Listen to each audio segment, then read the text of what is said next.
I would push back a tiny bit on the US's benefit for at least for the Trump administration in terms of popularity here. It certainly plays very much to Trump's base, which is certainly what Trump has spent his 6 weeks in office really pandering to so far. But it doesn't expand that base in any way, and there still is overwhelming support for the Ukrainians amongst the U.S. population.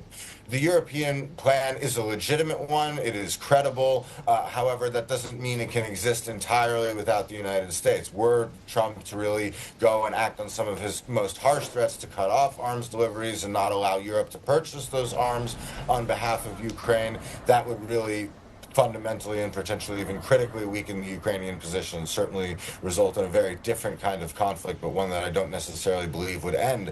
Because that gets to your final point with Vladimir Putin. He is really keen to drive this conflict along, and for him, he's actually more interested in stoking these tensions between Europe and the United States than he is anything else, right? NATO is, of course, what he comes and talks about. It's what I sort of say the MacGuffin to his narrative, how he keeps it rolling along.